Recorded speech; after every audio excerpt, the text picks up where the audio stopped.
आपके घर के फाउंडेशन से लेके प्लिंथ लेवल तक कुछ ऐसी गलतियां हैं जो कि आपको आपका घर बनाते समय बिल्कुल भी नहीं करनी है। इससे होगा ये कि आपका घर कमजोर रह सकता है या फिर आगे चल के आपको दिक्कतें हो सकती है। अब जब भी आप घर का काम शुरू करते हो तो ऐसी चीजों के बारे में आपको शुरुआती वक्त में पता नहीं होता है, पर जब आपको आगे चल के पता चलता है तो देर हो सकती है। तो इसलिए इन चीजों के बारे में जरूर जान लीजिए। इस हिसाब से अगर आप अपने घर का काम करते हो तो डेफिनेटली अच्छे क्वालिटी के साथ आप अपने घर का काम फाउंडेशन से लेके प्लिंथ लेवल तक अच्छे क्वालिटी के साथ बना सकते हो। तो दोस्तों, जब भी बात आती है घर बनाने के पहले स्टेप की तो वो आ जाता है एक्सकेवेशन यानी कि खुदाई। जब भी एक्सकेवेशन करने की बात आती है तो सबसे पहली गलती लोग ये करते हैं कि एक्सकेवेशन जो है वो काफी कम प्रमाण में करते हैं। यानी कि बहुत सारे ठेकेदार उनके फायदे के चलते आपको ये सजेस्ट करते हैं कि आपको ज्यादा गहरी खुदाई करने की जरूरत नहीं है, 2 या फिर 3 फीट तक खुदाई सफिशिएंट रहेगी। पर यहाँ पर आपको एक्सकेवेशन करते समय सबसे पहली चीज तो ये ध्यान में रखनी है कि आपकी जो फुटिंग होती है वो हार्ड स्टार्टा के ऊपर रेस्ट होनी चाहिए। यानी कि जहां तक आपको हार्ड स्टार्टा लगता है वहां तक आपको खुदाई करनी चाहिए, या फिर अगर आप चाहो तो कम से कम 4 से लेके 5 फीट तक आपके गड्ढों की गहराई होनी चाहिए। या फिर एक सिंपल चीज आप कर सकते हो, आपके आसपास के जो घर होंगे उनके लिए एक्सकेवेशन की गहराई कितनी ली है उस हिसाब से आप अपने गड्ढों की गहराई ले सकते हो,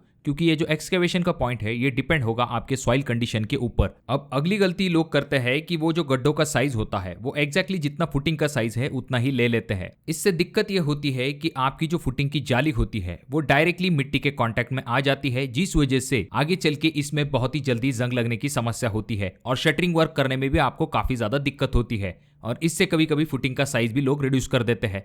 तो आपको यह ध्यान में रखना है जितना आपका फुटिंग का साइज है उससे थोड़ा सा गड्ढा जो है वो बड़े साइज का होना चाहिए, जिससे कि आपको सरिये में क्लियर कवर मिल सकता है। आपका सरिया जो है वो मिट्टी के कांटेक्ट में नहीं आएगा। प्रॉपर तरीके से शटरिंग वर्क और कंक्रीटिंग वर्क करने में आपको काफी आसानी होगी। अब अगली गलती ये होती है कि लोग फुटिंग कास्ट करने के बाद जो कॉलम कैप कास्ट कर लेते हैं उसके बाद डायरेक्टली दीवारों का काम जो है उसे स्टार्ट कर देते हैं जमीन लेवल के ऊपर। इसके लिए नीचे थोड़ी सी पीसीसी की जाती है और डायरेक्टली आपके दीवार को उठा लिया जाता है। अब इस तरह से दीवार बनाने का नुकसान ये होता है कि प्रॉपर बॉन्डिंग आपके कॉलम के साथ इस दीवार का नहीं होता है, साथ में कोई फर्म या फिर सॉलिड बेस आपके दीवार को नीचे के तरफ से बिल्कुल भी नहीं होता है, जिस वजह से आगे चल के अगर पानी की वजह से या फिर बाकी कारणवश आपकी जो दीवार के नीचे की जमीन है वो अगर धंस जाती है तो ये दीवार जो है वो भी नीचे के तरफ धंस जाएगी, जिससे कि आपको दीवार के ऊपर क्रैक तो दिखाई देगा पर अंदर के तरफ आपने जो प्लिंथ के अंदर फिलिंग मटेरियल भरा है, मुरुम हो या फिर बाकी चीजें हो, तो वो इस गैप में से बाहर के तरफ आ सकता है, जिस वजह से आपकी जो प्लिंथ है वो पूरी तरह से खोखली बन जाएगी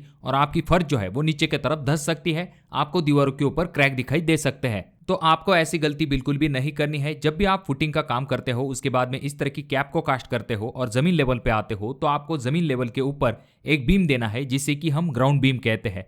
ये जो ग्राउंड बीम होता है खास करके आपके घरों के आउटर को दिया जाता है, यानी कि जो बाहरी दीवारें हैं या फिर आप ऐसा कह सकते हो कि जो बाहरी आउटर के कॉलम होते हैं उन्हें कनेक्ट करने का काम ये ग्राउंड बीम करता है। ये जो आउटर के ग्राउंड बीम होते हैं इसके नीचे ईंटों का सिर्फ एक लेयर दिया जाता है जो कि शटरिंग वर्क के लिए होता है, क्योंकि डायरेक्टली जमीन के ऊपर बीम को कास्ट नहीं किया जाता है, क्योंकि इसकी वजह से कंक्रीट के अंदर का पानी जो है वो नीचे की तरफ बह जाएगा, बीम का प्रॉपर साइज नहीं बनेगा। तो इसीलिए नीचे की तरफ से एक ईंटों का लेयर दिया जाता है, उसके ऊपर ये ग्राउंड बीम बनाया जाता है और कुछ जगह पर ईंटों के 2 लेयर भी इस बीम के नीचे दिए जाते हैं। अब दोस्तों, जो बीम बनाया जाता है वो कॉलम से काफी सॉलिडली कनेक्ट होता है और इसके ऊपर जब आप दीवार बनाते हो तो उसके नीचे आपको बीम का एक प्रॉपर और बहुत ही स्ट्रांग सपोर्ट मिलता है, जिस वजह से आपकी ये जो ईंटों की दीवार है वो धंसने का सवाल पैदा नहीं होता है। तो इसीलिए बाहर के तरफ आपको ग्राउंड बीम देना काफी ज्यादा जरूरी होता है। और फिर उसके ऊपर आप जो है अपना ब्रिक वर्क कर सकते हो। 3 फीट हाइट के ऊपर आप जो है डीपीसी यानी कि जिसे डैम्प प्रूफ कोर्स कहा जाता है उसका एक लेयर दे सकते हो, जिससे कि डैम्पनेस जो है वो जमीन से होती हुई ऊपर के दीवारों तक ना जा पाए।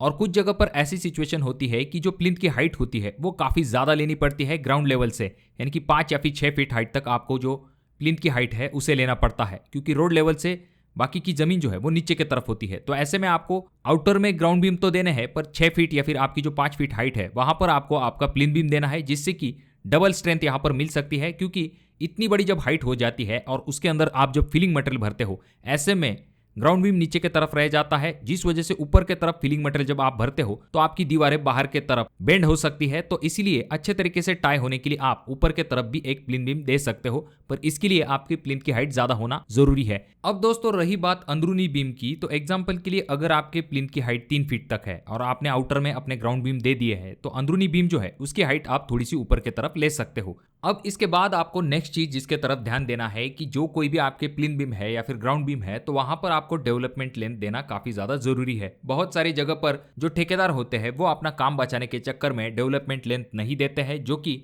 आपके बीम के मजबूती के लिए काफी ज्यादा जरूरी होते हैं। तो इसीलिए इस तरह की जो डेवलपमेंट लेंथ होती है, यानी कि इस तरह के एल आपको बीम का जो एंड होता है वहां पर प्रोवाइड करना काफी ज्यादा जरूरी होता है। अब जिस अगली गलती के बारे में हम बात करने वाले हैं वो आपको काफी आसान लग सकती है, पर आगे चल के ये आपकी काफी दिक्कतें बढ़ा सकती है, और वो गलती है प्लिंथ की हाइट। देखिए दोस्तों, बहुत सारे लोग क्या करते हैं, पैसे बचाने के चक्कर में वो प्लिंथ की जो हाइट है उसे काफी कम कर लेते हैं, यानी कि 1.5 से लेकर 2 फीट तक अपने प्लिंथ की हाइट को रख लेते हैं। तो आपको ऐसी गलती बिल्कुल भी नहीं करनी है। वो क्यों?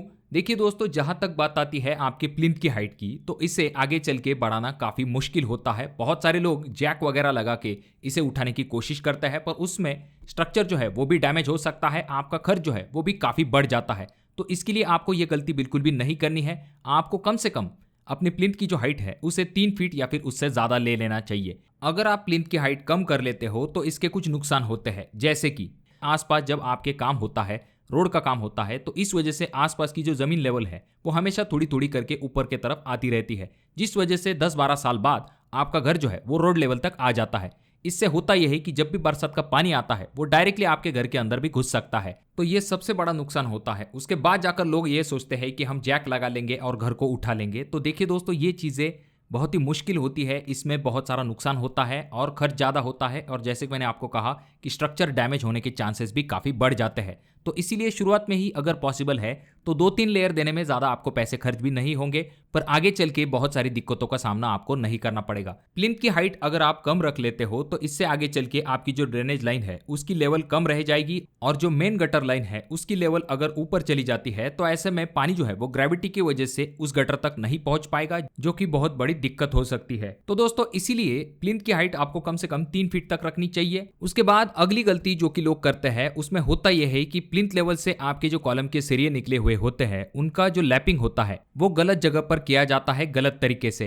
यानी कि कॉलम को जो जॉइंट दिया जाता है, एक सरिये से दूसरा सरिया कनेक्ट किया जाता है, तो वो आपको गलत जगह पर नहीं करना है। बहुत सारी जगह पर ऐसा देखा जाता है कि जो प्लिंथ होती है उसके ऊपर 1.5-2 फीट के ऊपर इस तरह के कॉलम जॉइंट को दिया जाता है। कॉलम का जो लैपिंग जोन होता है वो मिड में होता है, जैसा कि आप अगले डायग्राम में देख सकते हो। जहां पर कंप्रेशन जोन होता है, कॉलम का जो टॉप पोर्शन होता है या फिर बॉटम पोर्शन होता है वो टेंशन जोन होता है। तो टॉप में और बॉटम में आपको लैपिंग को अवॉइड करना चाहिए। इस तरह से आपको कॉलम के मिड में लैपिंग देनी चाहिए, वो भी जिगजैग तरीके से, यानी कि एक सरिया ऊपर की तरफ होगा, एक थोड़ा सा नीचे की तरफ होगा। सभी सरिये एक लाइन में नहीं होने चाहिए, ऊपर नीचे की तरफ अगर होते हैं तो प्रॉपर तरीके से लैपिंग देने में काफी मदद मिलती है। देखिए दोस्तों, अगर आप चाहो तो अपने प्लिंथ के लिए या फिर अपने फुटिंग के लिए ATT यानी कि जिसे एंटी टर्माइट ट्रीटमेंट कहते हैं उसे भी कर सकते हो, जिससे कि आगे चल के आपको जल्दी टर्माइट की समस्या दिखाई न दे। उसके बाद जब भी आप प्लिंथ के अंदर फिलिंग मटेरियल भरते हो तो उसे आपको लेयर बाय लेयर आपके प्लिंथ के अंदर भरना है, और जब भी आप प्लिंथ फिलिंग कर लेते हो उसके बाद आपको अच्छे तरीके से उस प्लिंथ के अंदर पानी को भर देना है। इससे होगा ये कि अच्छे तरीके से कॉम्पैक्शन होने में काफी ज्यादा मदद मिलेगी, यानी कि आपने जो फिलिंग मटेरियल भरा है वो अच्छे तरीके से वहां पर बैठ जाएगा। जो कोई भी एयर वॉइड है वो रिड्यूस होने में काफी मदद मिलेगी, अच्छे तरीके से कॉम्पैक्शन जरूर हो पाएगा। ये सबसे अच्छा तरीका है जिससे कि आपका जो फिलिंग मटेरियल है वो सही तरीके से कॉम्पैक्ट हो पाए।